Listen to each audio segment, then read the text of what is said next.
600 साल पुराने शालिग्राम पत्थर से ही क्यों बनी भगवान राम की मूर्ति। शालिग्राम पत्थर का रहस्य। राम मंदिर में नेपाल के गंडक नदी से शालिग्राम के दो पत्थर लाए गए। इन शिलाखंडों से ही भगवान राम और माता सीता की मूर्ति बनाई गई। अयोध्या के राम मंदिर के गर्भगृह में स्थापित भगवान राम और माता सीता की मूर्ति इन दिनों चर्चा का विषय बनी हुई है, क्योंकि यह मूर्ति विशेष पत्थरों से बनाई जा रही है, जो नेपाल की गंडकी नदी से मिले पत्थरों से बनाई गई है। इन पत्थरों को शालिग्राम कहा जाता है। बताया जा रहा है कि रामलला की जो मूर्ति बनकर तैयार हुई है, उसकी ऊंचाई 51 इंच है और उसका वजन लगभग 1.5 टन है। शालिग्राम पत्थर को भगवान विष्णु का प्रतिनिधित्व माना जाता है। आज जिस मूर्ति की तस्वीर सामने आई है, यह मूर्ति श्याम रंग की है, जिसको लेकर लोगों के मन में सवाल उठ रहा है कि क्यों राम मंदिर में श्याम वर्ण की मूर्ति का चयन किया गया। रामायण में भी कहा गया है कि प्रभु श्री राम श्याम वर्ण के थे और इसलिए इसको ज्यादा महत्व दिया गया। भगवान राम श्याम वर्ण और भगवान शिव गौर वर्ण के हैं। भगवान श्री राम की स्तुति में कहा गया है कि नील कमल के समान श्याम और कोमल जिनके अंग हैं, सीता जी जिनके वाम भाग में विराजमान हैं, जिनके हाथों में अमोघ बाण और सुंदर धनुष है, उन रघुवंश के स्वामी श्री रामचंद्र जी को मैं नमस्कार करता हूँ। अर्थात परमात्मा श्री राम श्याम वर्ण के हैं। शालिग्राम पत्थर क्यों है खास? हिंदू धर्म में शालिग्राम पत्थर का विशेष महत्व है। इस पत्थर को भगवान के स्वरूप मानकर पूजा जाता है। इसे शालग्राम के रूप में भी जाना जाता है। शालिग्राम शिवलिंग की तरह ही दुर्लभ होते हैं, जो हर जगह नहीं मिलती है। अधिकतर शालिग्राम नेपाल के मुक्तिनाथ क्षेत्र काली गंडकी नदी के तट पर ही पाए जाते हैं। शालिग्राम कई रंगों के होते हैं, लेकिन सुनहरा और ज्योति युक्त शालिग्राम सबसे दुर्लभ माना जाता है। भगवान विष्णु से जुड़ा है शालिग्राम। शास्त्रों के अनुसार शालिग्राम 33 प्रकार के होते हैं, जिनमें से 24 प्रकार को भगवान विष्णु के 24 अवतारों से जोड़ा जाता है। इसी के कारण शालिग्राम को भगवान विष्णु का ही स्वरूप माना जाता है। पुराणों के अनुसार भगवान विष्णु के विग्रह रूप में शालिग्राम को पूजा जाता है। माना जाता है कि अगर शालिग्राम गोल है तो वह भगवान विष्णु का गोपाल रूप होता है, और मछली के आकार में है तो उसे मत्स्य अवतार का प्रतीक माना जाता है। वहीं अगर कछुए के आकार में शालिग्राम है तो उसे कूर्म और कच्छप अवतार का प्रतीक माना जाता है। शालिग्राम पर उभरे हुए चक्र और रेखाएं विष्णु जी के अन्य अवतारों और रूपों का प्रतीक मानी जाती हैं।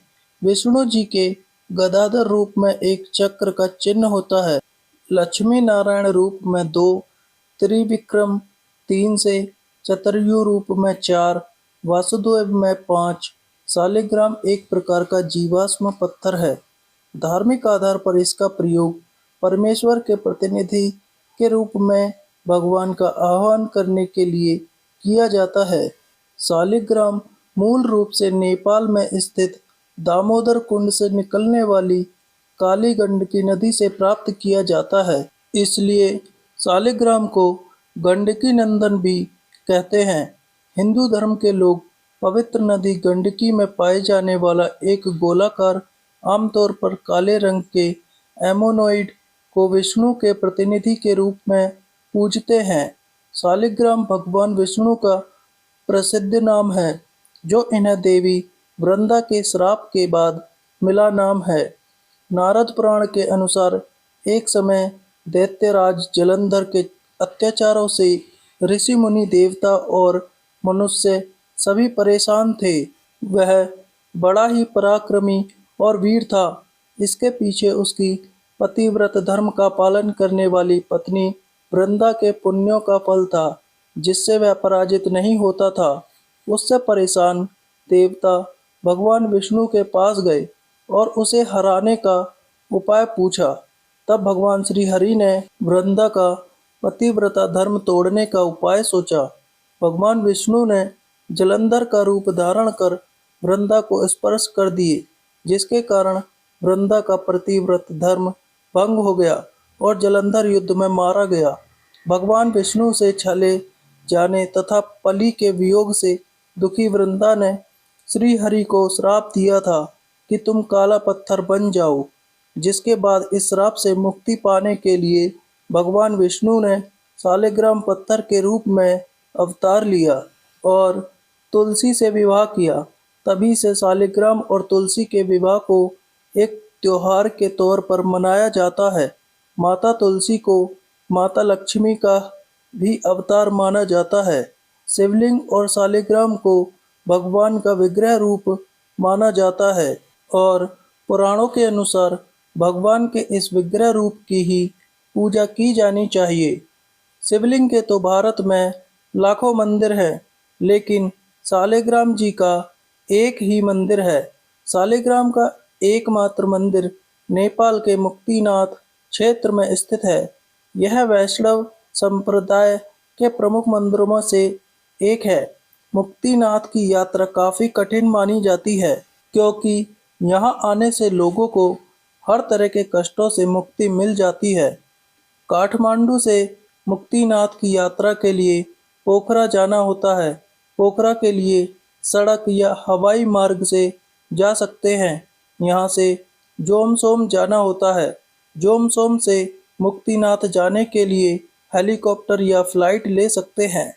सड़क मार्ग से जाने के लिए पोखरा तक कुल 200 किलोमीटर की दूरी तय करनी होती है। शिवलिंग की तरह शालिग्राम भी दुर्लभ है। अधिकतर शालिग्राम नेपाल के मुक्तिनाथ क्षेत्र काली गंडकी नदी के तट पर पाए जाते हैं। काले और भूरे शालिग्राम के अलावा सफ़ेद, नीले और सुनहरी आभा युक्त शालिग्राम भी होता है, लेकिन सुनहरा और ज्योति युक्त शालिग्राम मिलना अत्यंत दुर्लभ है। पूर्ण शालिग्राम में भगवान विष्णु के चक्र की आकृति प्राकृतिक तौर पर बनी होती है।